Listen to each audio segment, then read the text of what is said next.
Perfect, I told my daughter-in-law, Tiffany, when she announced that 25 members of her family were coming to spend Christmas at my house. I'm going on vacation. You all can do the cooking and cleaning. I am not the maid. Her face went pale as if she had seen a ghost. But what she didn't know was that the real surprise was just beginning. My name is Margaret. I am 66 years old, and for the last 5 years, I have been treated like the servant in my own home. It all started when my son Kevin married that woman. From the very first day, Tiffany decided I was her personal employee. Margaret, get me some coffee. Margaret, clean this up. Margaret, cook for my guests. And I, like a fool, always obeyed. I thought it was how I could keep my family together, but I had reached my limit. That Tuesday in December, Tiffany swept into my kitchen as she always did, without knocking, with that fake smile I despised. She was wearing a ridiculously expensive red dress, undoubtedly paid for with my son's money. Her heels clicked against my ceramic tile like little hammers on my last nerve. Margaret, she said in that condescending tone she reserved for me, I have marvelous news. My entire family is coming to spend Christmas here. It's only 25 people, only 25 people. As if that were a small number, as if I were a machine designed for cooking and cleaning. I saw the malice glinting in her eyes as she continued with her master plan. She settled into my kitchen chair, crossed her legs, and began to list them off as if reading a grocery list. I've already spoken with my sister, Valeria, my cousin Evelyn, my brother-in-law Marco, my uncle Alejandro. Everyone is coming. My nieces and nephews will be here, my second cousins, Valeria's kids. It's going to be a perfect Christmas. She took a dramatic pause, expecting my usual panicked reaction. Of course, you'll handle everything. The food, the cleaning, serving the tables. Her words hit me like slaps. I remembered all the times I had prepared dinners for her friends while she took the credit. All the times I had cleaned up after her parties while she slept until noon. All the times I had been made invisible in my own house. We'll need 3 turkeys, at least, she continued, ignoring my silence. And that chocolate silk pie you make too. Oh, and you'll have to decorate the entire house. I want it to look perfect for the Instagram photos. She waited for my typical, yes, Tiffany. But this time was different. This time, something inside me had shattered for good. I looked her directly in the eye with a calm that surprised even me. Perfect, I repeated, watching her smile begin to falter. It will be a perfect Christmas for you all because I won't be here. The silence that followed was deafening. Tiffany blinked several times as if she hadn't heard correctly. Her mouth opened slightly, but no words came out. The clicking of her heels stopped abruptly. What do you mean? You won't be here? She finally managed to articulate, her voice trembling slightly. She sat up straighter in the chair, her perfect posture beginning to crumble. Exactly what you heard. I'm going on vacation. You all can cook, clean, and serve yourselves. I am not your employee. I watched the color drain completely from her face. Her hands began to shake. The coffee cup she was holding clinked against its saucer. For the first time in 5 years, Tiffany was speechless. But Margaret, she stammered. I already told everyone to come. It's all planned. You can't do this. Of course I can. It's my house. Those 4 words landed like a bomb in the kitchen. Tiffany's jaw dropped, her face shifting from shock to indignation. She shot up from the chair, her heels clicking again, but this time with desperation. This is ridiculous. Kevin is not going to allow this. Kevin can have whatever opinion he likes, but the decision has been made. For the first time, I was in control. But what she didn't know, what none of them knew, was that my decision wasn't spontaneous. I had been planning this for months, and I had my reasons that would soon leave them all speechless. Tiffany's expression morphed from shock to fury in a matter of seconds. Her cheeks flushed, and her eyes narrowed like a snake about to strike. She stepped toward me, invading my personal space, as she always did when she wanted to intimidate me. You know what, Margaret? I always knew you were selfish, but this is the absolute limit.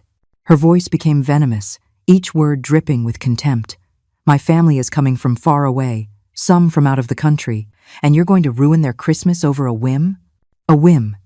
5 years of mistreatment, humiliation, and emotional abuse, and she called it a whim. I felt rage rise in my chest, but I remained serene. I had learned to control my emotions after so much time as her victim. "That's not my problem," I replied with a calm that unnerved her even more. "You should have consulted me before inviting 25 people to my house." "Our house!" she shrieked, losing her composure completely. "Kevin is your son. This house will be ours one day." There it was, the truth that had always hovered in the air but had never been spoken aloud. Tiffany didn't see me as family. She saw me as a temporary obstacle before she inherited everything I had built with years of hard work and sacrifice. "Interesting perspective," I murmured, watching her pupils dilate with panic as she realized what she had revealed. "Very interesting."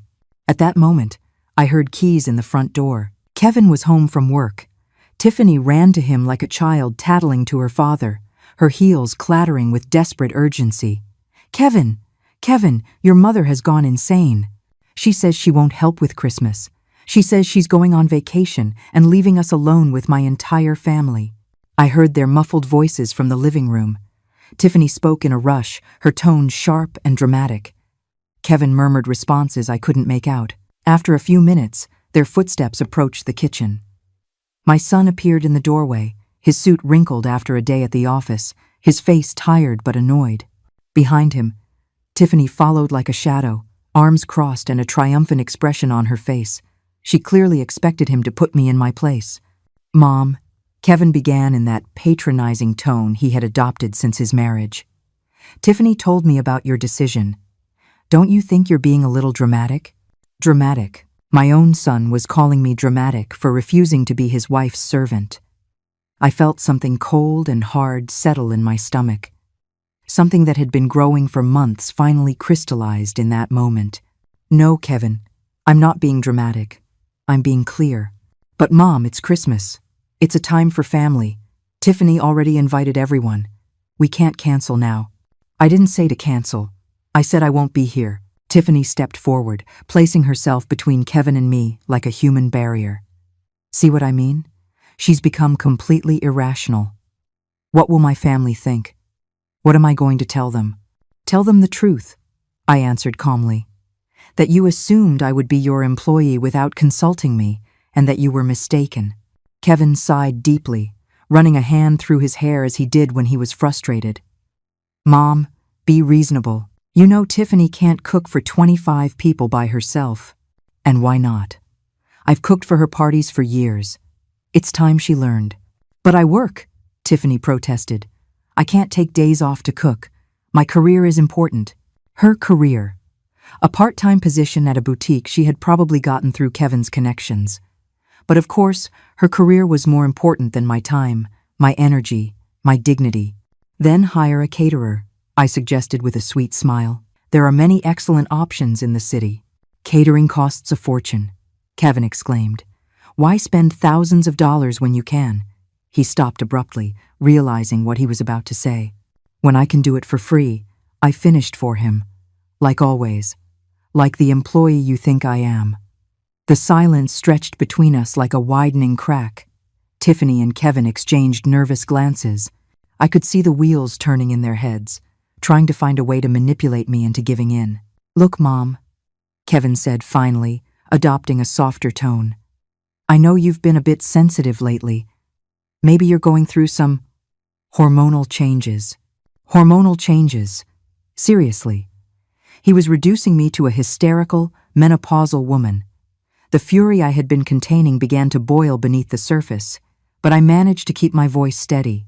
"There is nothing hormonal about this, Kevin. This is about one very clear thing: respect, and for 5 years, neither you nor your wife has shown me any." "That's not true," Tiffany protested. "We've always treated you well. You're part of the family. The part of the family that serves, cleans, and cooks while you two have fun. The part of the family that is never consulted, but is always expected to obey." Kevin came closer, placing a hand on my shoulder as he used to do as a boy when he wanted something. But he was no longer the sweet child I had raised. He was a man who had chosen his wife over his mother in every conflict for the past 5 years. "All right, Mom. I understand you're upset. But think about it. It's just 1 week. After Christmas, everything goes back to normal. Normal. They're normal, where I was invisible except when they needed me, where my feelings didn't matter as long as their life was comfortable, where my house had ceased to be my sanctuary and had become their personal hotel. No, Kevin, things are not going back to normal. Because I'm leaving tomorrow. They both froze. Tiffany was the first to react, her voice rising an octave.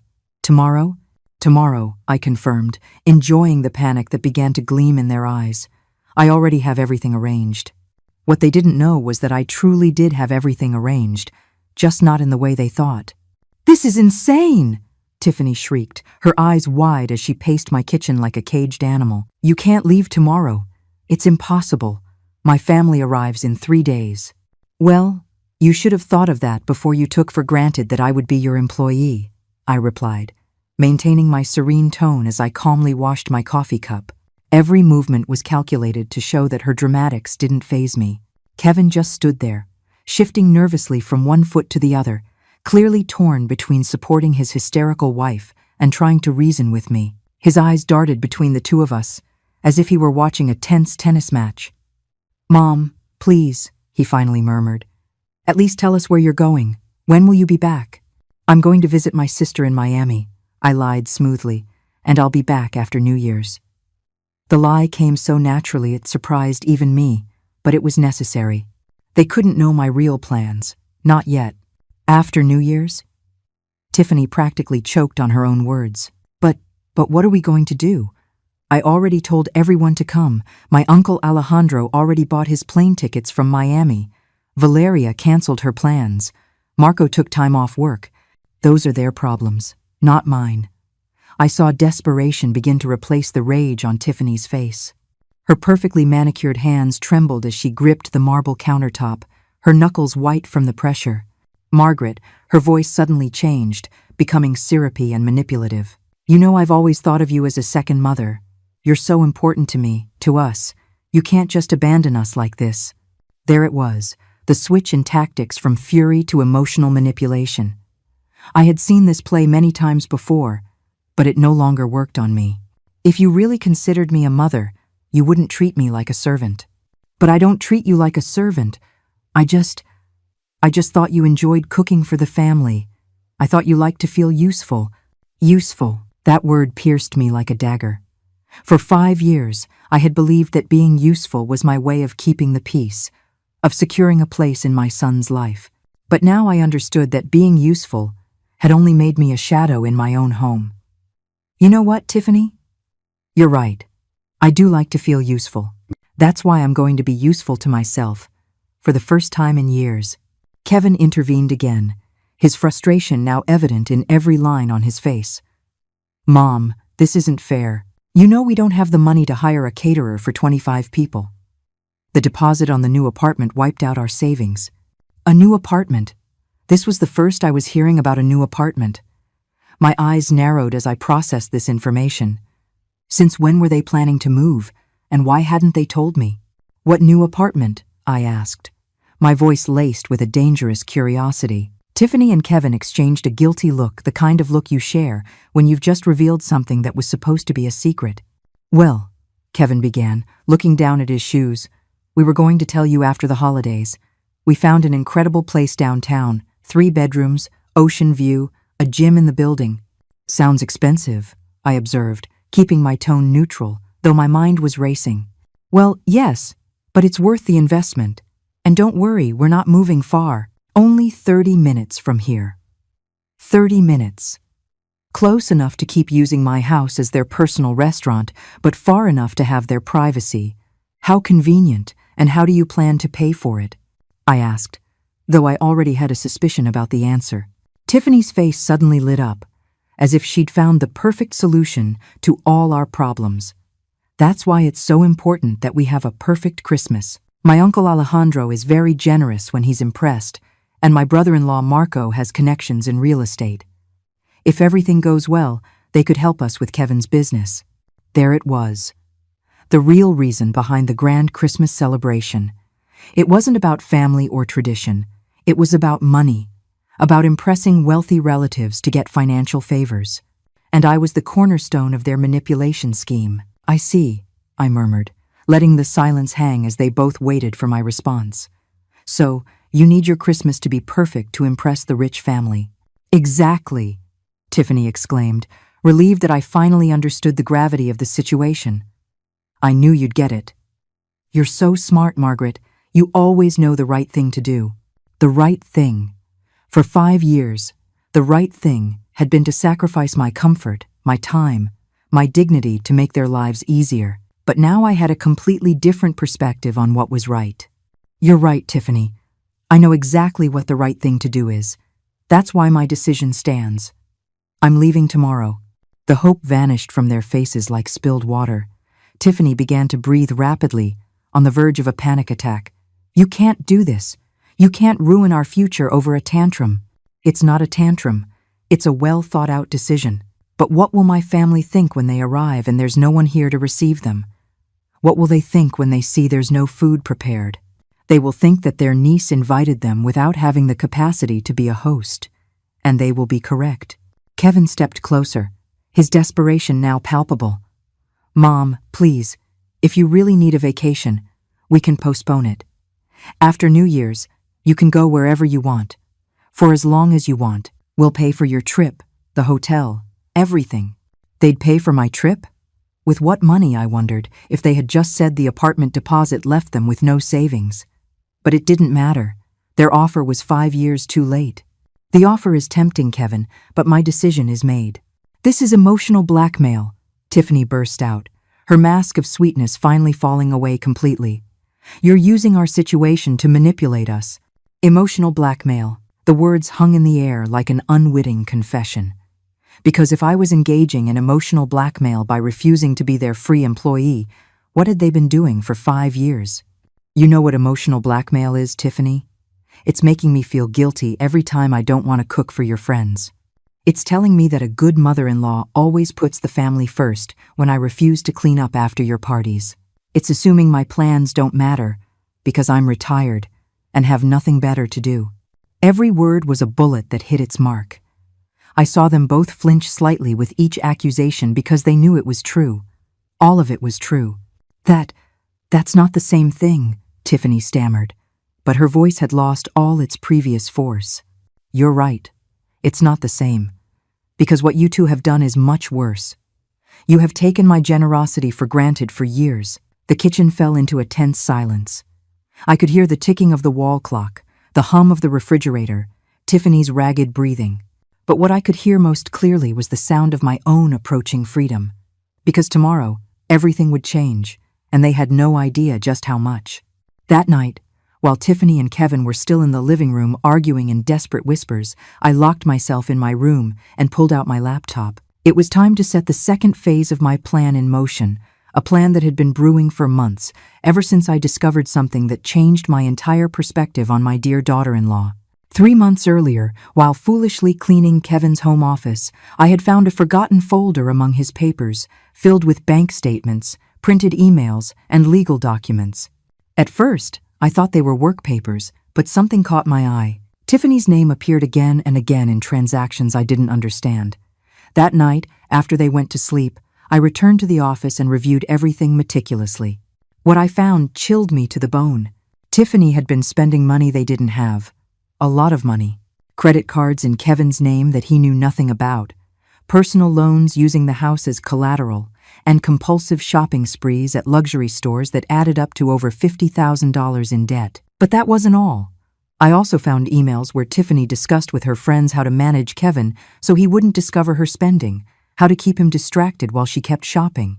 And most chilling of all, a message thread where she planned to convince him to sell the house to invest in their future together. My house. The house I had lived in for 30 years.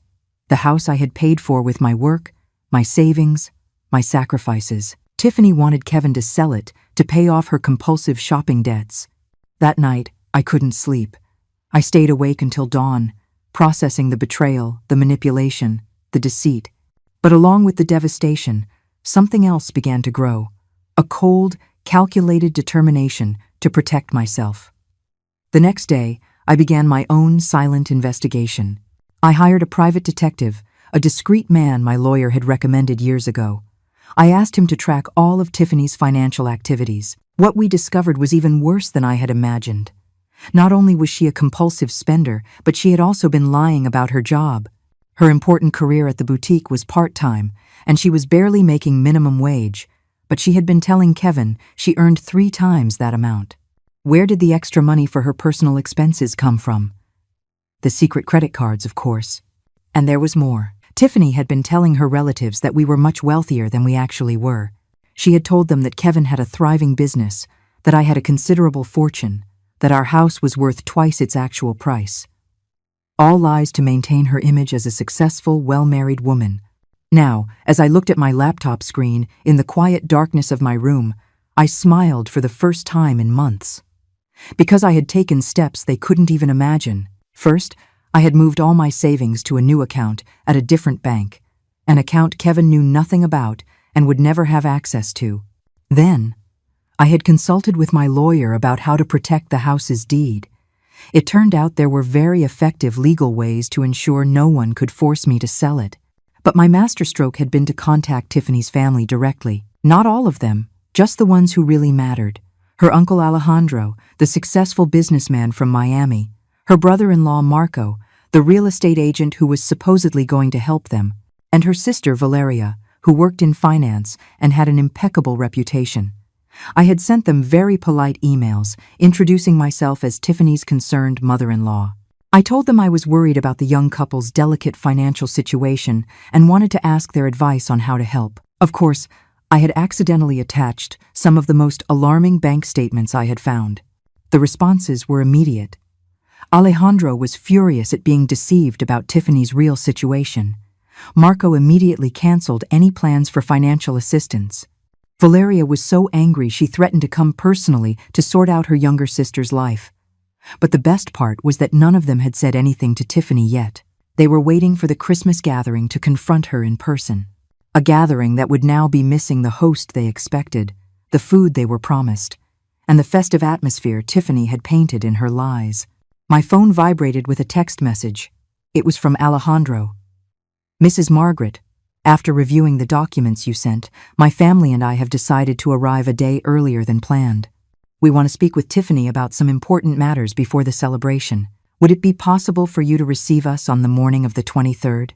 The morning of the 23rd. Exactly when I would be packing my bags for my trip to Miami. What a perfect coincidence," I replied quickly. "Of course, Alejandro. It will be a pleasure to have you. However, I must inform you that I will be leaving for a trip that same day, so Tiffany and Kevin will be your hosts." His response came in seconds. "Perfect. That will be exactly what we need." I closed the laptop and lay back in bed, smiling in the dark. For 5 years, I had been the silent victim, the submissive mother-in-law, the free employee. But all that time, I had been observing, learning, understanding how my in-laws really worked. Tiffany thought she was so smart, so manipulative, so clever. But she had gravely underestimated the older woman who cleaned up her messes. She had assumed my age and my apparent meekness meant I was helpless. Tomorrow morning, while she was still asleep, I would be packing my bags. Not for Miami, as I had told them. My real destination was a luxury hotel just an hour away, where I had booked a suite with an ocean view for the next 2 weeks. From there, I would have a front-row seat to the collapse of the little kingdom of lies Tiffany had built. I would watch her family discover her deceptions. I would watch Kevin finally open his eyes to the woman he had married. I would watch her whole, perfectly manipulated world fall apart, piece by piece. And best of all, I wouldn't have to lift a finger to make it happen. Tiffany had dug her own grave with years of lies and deceit.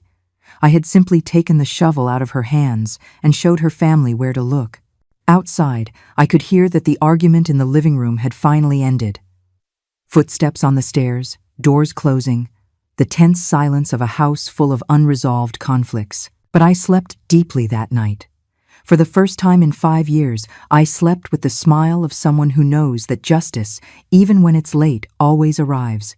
At 6 in the morning, my alarm clock sang like the anthem of freedom. I got up with an energy I hadn't felt in years. I showered peacefully and began to pack my bags. Every garment I folded was another step toward my independence. Every item I stored away was a silent declaration that I was no longer anyone's employee. Tiffany and Kevin were still asleep. I could hear their deep breathing from the hallway as I carried my suitcases down the stairs. I had prepared a note, which I left on the kitchen table next to the spare house keys. A brief but precise note. Have decided to leave early for my trip. The house is in your hands. Enjoy your perfect Christmas, Margaret. What the note didn't mention was that I had made a few additional preparations before leaving, like completely emptying the pantry and the refrigerator. After all, if they were going to host 25 people, they needed to learn to be responsible for buying food. I had also locked away all my good china, my elegant tablecloths, and my Christmas decorations in my bedroom. If they wanted to impress the rich family, they would have to get their own supplies. But my final touch had been to cancel the cleaning service that came twice a week, a service that I paid for, but for which Tiffany always took the credit for having a perfectly kept house. Starting today, she could experience what it really meant to keep a house clean on her own. The taxi arrived promptly at 7 in the morning. As the driver loaded my bags, I took one last look at the house where I had lived for 3 decades. A house that had been my sanctuary, then my prison, and now would once again be my fortress. Because even though I was leaving temporarily, this was still my house, and I had every intention of reclaiming it completely. The hotel where I checked in was everything I had dreamed of during my years of forced domestic service. A spacious suite with an ocean view, 24-hour room service, and most importantly, absolute silence. No one shouting for me from the kitchen, no one expecting me to appear with fresh coffee, no one assuming my time had no value. My phone started ringing at 10:47 in the morning. Kevin, of course. "Mom, where are you? We found your note, but why did you leave early?" His voice sounded confused, still sleepy. He had probably just discovered the empty pantry and the fact that no one was there to make his weekend breakfast. "Good morning, Kevin. I decided there was no point in prolonging the inevitable. You two have a lot to do to prepare, and I am very much looking forward to some rest. But Mom, this is so sudden. Tiffany is, well, she's pretty upset." Upset. What a diplomatic way to say she was having a full-blown panic attack at the realization that she would actually have to take charge of her own life. I'm sure she'll manage perfectly. After all, she's a very capable woman. There was a long pause. I could hear voices in the background, Tiffany speaking in a rapid, hysterical tone. "Could you at least tell us where you are? In case of an emergency. I am safe and in a good place. That's all you need to know. Mom, please. I know you're angry, but this is extreme. Tiffany's family arrives in 2 days, and we don't know how." "Kevin," I interrupted him firmly. "You are 32 years old. Tiffany is 29. You are fully functional adults. I am certain you can solve your own problems without relying on a 66-year-old woman." Another pause. This one longer. "Fine," he finally sighed. "But promise me you'll be okay. And when are you coming back?" "I'll be back when I'm ready. Enjoy your Christmas." I hung up before he could insist further. I immediately put my phone on silent mode. I knew the next few hours would be a constant bombardment of desperate calls and messages. But I had waited 5 years for this moment of peace. I wasn't going to let them ruin it. I ordered lobster thermidor from room service, something I would never have cooked for myself because it would have seemed too extravagant by the standards of austerity Tiffany had imposed in my own home. As I ate slowly, savoring every bite, my phone blinked constantly with silenced notifications. The best part was yet to come, because tomorrow morning, exactly as I had calculated, Tiffany's family would begin to arrive. They would not find the perfect Christmas she had promised them. Instead, they would find the raw reality of who the woman who had been living on lies for years truly was. At 3 in the afternoon, I finally checked my messages. There were 17 missed calls from Kevin, 31 from Tiffany, and an avalanche of texts escalating from confusion to pleading to outrage. But the message I was really interested in had arrived from Alejandro at noon. "Mrs. Margaret, my family and I will arrive tomorrow at 8 in the morning as agreed. We look forward to meeting you personally and having that important conversation with Tiffany. Thank you for your hospitality." Hospitality. If only he knew that by 8 o'clock tomorrow, the only hospitality they would find would be Tiffany trying to explain why the house was empty, why there was no food, and why the generous mother-in-law she had boasted so much about had mysteriously disappeared. I replied to Alejandro, "I regret to inform you that I had to move up my trip due to unexpected family commitments. Tiffany and Kevin will be delighted to host you. I'm sure you will have much to talk about." His response was immediate. "I understand perfectly. In fact, this might be for the best. Some conversations are better had in private." Private. Exactly what they needed. A private conversation between a woman who had been lying for years and a family that finally knew the truth about her financial deceptions. That afternoon, as I enjoyed a massage at the hotel spa, I allowed myself to imagine the scene that would unfold tomorrow morning. Tiffany and Kevin waking up in a panic, making a last-minute run to the grocery store, desperately trying to create the illusion of hospitality they had promised. And then, at 8 o'clock sharp, the sound of the doorbell, announcing the arrival of the family who had come to collect on past due accounts. I couldn't help but smile as the masseuse worked on the knots of tension that had been in my shoulders for 5 years. Knots that were finally beginning to unravel, one by one, just like Tiffany's lies. The morning of the 23rd dawned with a clear sky, and my phone exploded with calls. I woke to the first call from Kevin at 6:30 in the morning. I didn't answer.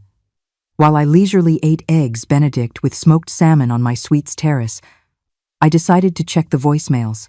The first was from Kevin. "Mom, please, pick up. Tiffany is hysterical.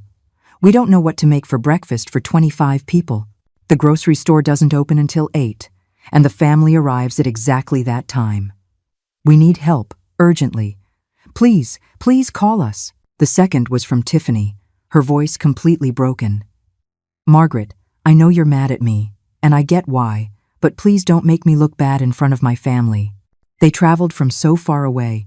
My uncle Alejandro came from Miami. Valeria canceled important plans. I don't know how to cook for this many people. I don't even know where to start. I promise, we'll talk later and fix everything, but right now I desperately need your help." The third message was even better. Tiffany again, now sobbing. "Margaret, I just checked the pantry and the refrigerator. Everything is empty. Why is there nothing? How am I supposed to feed my family? Where is the good china? Where are the Christmas tablecloths? Please, at least, just tell me where you put everything. Just that, please." Ah, yes. The dawning realization that running a household requires planning, effort, and actual money. The tardy understanding that food doesn't magically appear in refrigerators, that tables don't set themselves, that decorations don't install themselves by magic. But the message I was truly waiting for arrived at 7:15 in the morning. It was from a voice I didn't recognize, but it spoke with authority. "Mrs. Margaret, this is Alejandro, Tiffany's uncle. We arrived at the airport early and decided to come straight to your house. We expect to be there in 15 minutes. I'm very much looking forward to meeting you and having that conversation we've been planning." Perfect. They would arrive at the peak of Tiffany and Kevin's panic. At 8:20 my phone rang. This time I answered. "Mom." Kevin's voice was trembling, on the verge of a nervous breakdown. "Can you talk?" "Good morning, Kevin. Of course I can talk. How is your morning going?" "Mom, please, don't do this. Tiffany's family just arrived and we have nothing to offer them. Literally nothing. Tiffany is crying in the bathroom and I don't know what to do. Have you explained the situation to them?" "What situation? How do I explain that my mother decided to go on vacation right when we needed her most? When they needed me most?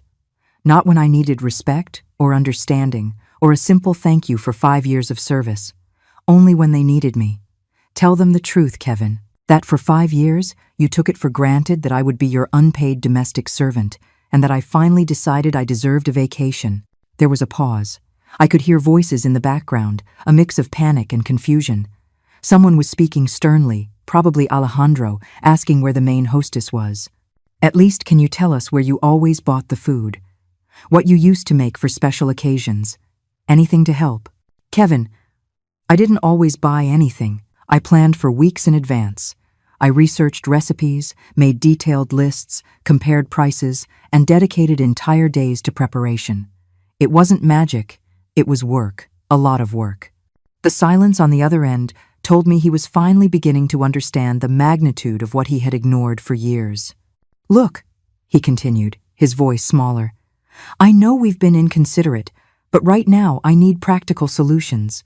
What do I do with 25 hungry people in my living room? Order takeout, call restaurants, go to the supermarket, do what all responsible adults do when they have guests. But it's the holidays. Everything is closed or swamped. The restaurants have no availability. Then maybe you should have thought of that before you invited 25 people without consulting the person you expected to do all the work. I heard a new voice in the background, a serious tone.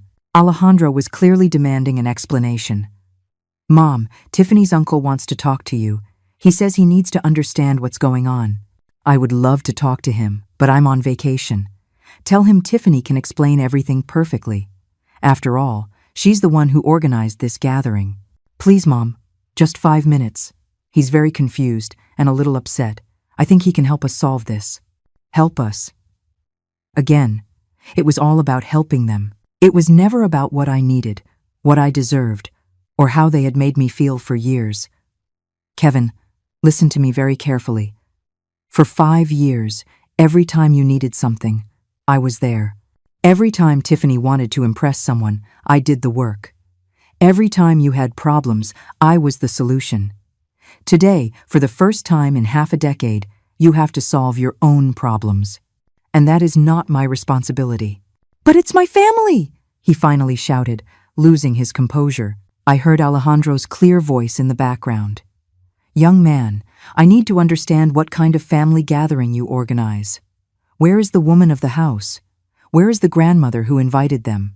Alejandro had clearly understood from his conversations with Tiffany that I was the matriarch who organized these events, the main hostess, the person responsible for the family's hospitality. And now there was no one.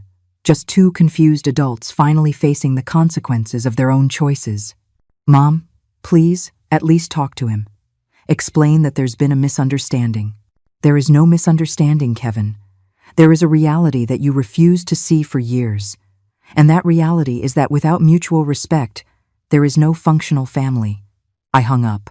This time, I turned the phone off completely. It was time for the next phase. I went down to the hotel's business center. It was time to deploy the most delicious part of my plan. I sat at a computer and opened my email. I had several new messages from Tiffany's family. The first was from Valeria, the financially responsible sister. Dear Margaret, we've just arrived at your house, and the situation is quite confusing. Tiffany told us you left for an emergency, but we don't understand why the house seems uninhabited. There is no food, no Christmas preparations, and frankly, Tiffany's attitude is very strange. Could we speak by phone? The second message was from Alejandro, his tone considerably more serious. Mrs. Margaret, I respect that you had to travel for an emergency, but I need to understand what is happening in this house. Tiffany cannot coherently explain why the food she promised is not here, why there are no Christmas decorations, or even why she did not know you would be gone. This does not align at all with the family picture she painted for us. Please contact me urgently. Perfect. It was exactly the opening I had been waiting for. I replied to both emails with a carefully constructed message. Dear Alejandro and Valeria, I deeply apologize for the confusion. I was forced to move up my trip due to circumstances I would rather not discuss over email. However, I believe it is important for you to understand Tiffany and Kevin's true situation before continuing with any Christmas plans. The documents I previously sent you reflect only part of the financial reality. If you truly wish to help Tiffany, I suggest you have a very frank conversation with her about her spending habits and her unrealistic expectations regarding family support. Sincerely, Margaret. I sent the message and waited. I didn't have to wait long. 20 minutes later, my hotel room phone rang. It was the front desk. Ma'am, you have a long-distance call. A Mr. Alejandro says it's urgent. Put him through, please. Alejandro's voice was tense, but controlled. Mrs. Margaret, thank you for taking my call. I need to ask you some direct questions about my niece. Of course, Alejandro. I'm all ears. First, is it true that Tiffany has been asking you to cook and clean for all her family gatherings? That is correct. For the last 5 years, every time you have visited or she has had guests, I have handled all the preparations. And when she told us about the elaborate dinners and perfect events, was she organizing them? or were you? I planned everything from scratch. Tiffany took the credit. There was a long pause. I could hear voices in the background, clearly Alejandro arguing with someone. Second question. The financial statements you sent us, are they real? Completely real. I obtained them directly from my son's personal files. And Tiffany knows you discovered her debts? Number. Until today. She had no idea that I knew about her secret spending or her lies about her income. I see. His voice had turned to ice. One more question. Why did you decide to leave at this exact moment? Because I grew tired of being treated like a domestic servant in my own house. Tiffany assumed I would cook for 25 people without even asking if I was available or willing. The silence that followed was long and tense. Finally, Alejandro spoke, his voice dripping with disappointment and contained anger. Mrs. Margaret, my family owes you an apology. Tiffany has been lying to us for years. She painted a picture of you as a prosperous family where she was the perfect organizer. She asked us for financial help to expand Kevin's business, when apparently the money was to pay off her compulsive shopping debts. I'm afraid so, and we, like fools, were ready to help because we believed she had proven herself to be responsible and successful, when in reality, you have been the one keeping everything running while she took the credit. Well, now we know. And let me tell you, my family does not tolerate this kind of deceit. Tiffany is going to have some very serious explaining to do. Alejandro, if I may suggest something? Please. I think it would be beneficial for Tiffany to face the natural consequences of her decisions. She has lived in a bubble of privilege where others solved her problems. Perhaps it's time for her to learn to be truly independent. I completely agree. In fact, I have some news for her that is going to change her perspective drastically. The supposed financial support she was expecting from the family for her husband's business, well, that was entirely dependent on her demonstrating fiscal responsibility and transparency. After seeing these documents and the current situation, I can assure you there will be no support. My smile widened. I understand. But there's more. My brother-in-law Marco, who was going to help them with real estate connections, is also very upset. Apparently, Tiffany had asked him to evaluate some properties for investment, including the house where you live. Did you know about this? This was new. I hadn't known Tiffany had gone so far as to ask Marco to evaluate my house for a sale. No, I did not know that. Well, Marco is furious. He invested time and resources based on false information. He feels completely deceived. Which brings me to my main point. My family has decided that this perfect Christmas is going to become a family intervention. Tiffany will have to explain every lie, every deception, every manipulation. A family intervention. This was even better than I had planned. Not only would Tiffany have to face the logistical disaster of her party, but she would also have to account for years of deceit before her entire family. And what about the other relatives? They are all aware of the situation now. For dinner tonight, the whole family will know the truth about Tiffany. And does she know? Not yet. But she's about to. I could hear voices rising in the background. Things were clearly escalating at my house. Mrs. Margaret, I have to go deal with this situation, but I want you to know that my family respects you enormously for enduring this for so long and for having the dignity to walk away.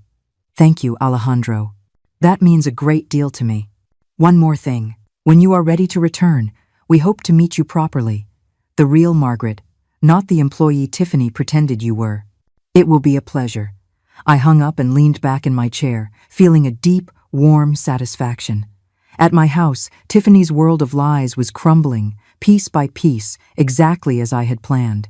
That evening, I hired a discreet car service to take me for a drive through my neighborhood, just to observe from a safe distance. The scene I found surpassed my wildest expectations.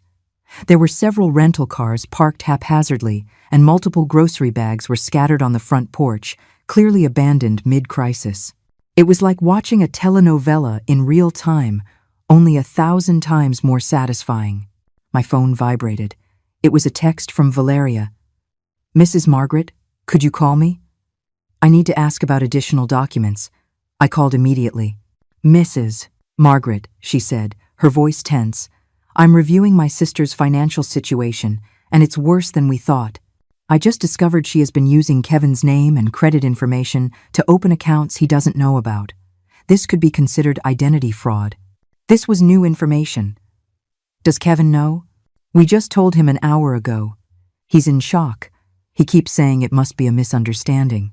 Valeria, I have to ask something delicate. Did you know Tiffany told our family that you were considering making her the beneficiary of your will? The question hit me like a lightning bolt. What? Yes. She told us you were planning to leave her the house and a significant part of your savings. She used that as collateral for some of the loans she took out from family. The betrayal was even deeper than I had imagined. Valeria, I can assure you that is completely false. My will does not include Tiffany as a beneficiary of anything. I imagined so. But she used that story to borrow over $20,000 from some of our cousins in the States. $20,000 in debt that I was supposedly going to cover with my death. It was so twisted, so maliciously calculated. How is Tiffany reacting to all this? I asked. There was a long pause. She's in complete denial. She keeps insisting it's all a misunderstanding, that you're being vengeful because you felt left out of the Christmas plans. Of course, even when confronted with irrefutable evidence, Tiffany was still trying to play the victim. And the Christmas celebration? Valeria laughed bitterly. What Christmas? Tiffany ordered pizza for 25 people because she didn't know how to cook anything else. We're eating off paper towels because she can't find the good plates. Instead of celebrating, we're having the most intense family showdown of our lives. Pizza for 25. The irony was delicious. What do you plan to do now? I asked. Some of us are leaving tomorrow. This isn't the family reunion we expected, but a few of us are staying to make sure she understands the consequences of her actions. All family loans are being called in immediately. The financial support for Kevin's business is gone, and we will be informing other family members to protect them from future manipulations. It was poetic justice. And Kevin? That's the saddest part. I think he truly knew nothing about her lies. He's devastated. My poor son. But I also knew this was the only way he would ever open his eyes. Valeria, there's one more thing you should know. When I return home, and I will return soon, I will be making some significant changes. Tiffany will no longer have free access to my house. There will be new rules, new boundaries, and new consequences for disrespect. That sounds perfect. It's time she learned to live in the real world. I hung up and asked the driver to take me back to the hotel. Tomorrow would be my triumphant return. The morning of December 24th dawned cold but bright. I packed my bags calmly and prepared for the final confrontation. Before leaving the hotel, I called my lawyer, Robert. I'm Margaret. Are all the documents we discussed ready? Perfectly ready, Margaret. The changes to the will are notarized, the amendment to the house deed is registered, and the new residency agreements are ready for your signature. Perfect. I'll see you in an hour at my house. Are you sure you want to do this on Christmas Eve? Robert, there is no more perfect time. It's time my family learned the true meaning of gratitude. The taxi dropped me off at 10 in the morning. I opened the door with my key, and the house fell silent. Margaret. Kevin's voice was incredulous, almost hopeful. Yes, I'm back. He appeared first, with deep dark circles under his eyes. Behind him came Tiffany, a version I had never seen before, no makeup, wrinkled clothes, eyes swollen from crying. Then came the rest of her family. Alejandro, stern and imposing. Valeria, holding a folder of documents. Marco and Evelyn, their faces etched with disappointment. Mrs. Margaret, Alejandro said, extending a hand respectfully. It is an honor to finally meet you. We are deeply sorry to have met under these circumstances. The honor is mine, Alejandro. And don't worry. Sometimes the truth needs to come out dramatically. Just then, the doorbell rang. It was Robert, my lawyer. Robert, thank you for coming. I believe we're all ready for the conversation we've been postponing for years. Robert entered, his presence immediately adding a legal weight to the room. Good morning, he said professionally. I am Robert Miller, Mrs. Margaret's attorney. I understand there are some family and financial matters that require clarification. Tiffany grew even paler. Why is there a lawyer here? Because after 5 years of emotional abuse, financial manipulation, and a total lack of respect, I have decided I need legal protection, I replied with icy calm. Legal protection from what? Kevin asked, genuinely confused. From your wife's attempts to use my future death as collateral for loans. From her plans to convince you to sell my house to pay off her compulsive shopping debts. From her unauthorized use of your credit information. Need I continue? The silence was absolute. Tiffany slumped onto the sofa, finally understanding her world of lies had completely collapsed. Robert, I said, shall we proceed? Very well. First, the testamentary changes. Mrs. Margaret has amended her will to ensure that the ownership of this house can never be sold or mortgaged without her explicit consent, even after her death. The house will be transferred into a family trust that protects Kevin's interests but prohibits any financial speculation. Tiffany began to cry silently. Kevin looked shocked, but also, for the first time, genuinely ashamed. Second, Robert continued, the new terms of residency. Tiffany no longer has unrestricted access rights to this property. Any visit must be coordinated in advance and approved by Mrs. Margaret. What does that mean exactly? Kevin asked, his voice trembling. It means your wife can no longer walk into my house whenever she pleases, give orders about my food and my time, or assume I will be her domestic servant. Mom, I never knew that she... You never knew? In 5 years, you never noticed that every time you had guests, I did all the work while she took the credit? You never wondered why your wife never cooked or cleaned, but always talked about what a perfect hostess she was. Kevin bowed his head, finally confronting years of willful blindness. Alejandro approached Tiffany, his voice heavy with paternal disappointment. Tiffany, our family gave you opportunities, trust, and support based on lies. You made us unwitting accomplices in your disrespect toward a woman who deserved our admiration, not our contempt. Uncle, I never wanted. You never wanted what? To lie about your income? To commit identity fraud? To promise inheritances that weren't yours to give? To treat your mother-in-law like a servant? Tiffany had no answer.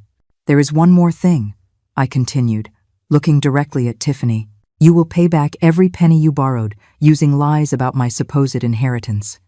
You will personally apologize to every family member you deceived, and you will learn to live within your actual means, not in the fantasy you built at my expense. And if she doesn't? Valeria asked. Then she will face the appropriate legal consequences for identity fraud and fraudulent obtainment of credit, Robert finished, closing his briefcase. I addressed the entire family gathered in my living room. For 5 years I sacrificed my dignity because I thought I was keeping the family together. But I learned something important. A family built on disrespect and manipulation is not a family at all. It is a toxic structure that hurts everyone involved. I looked specifically at Kevin.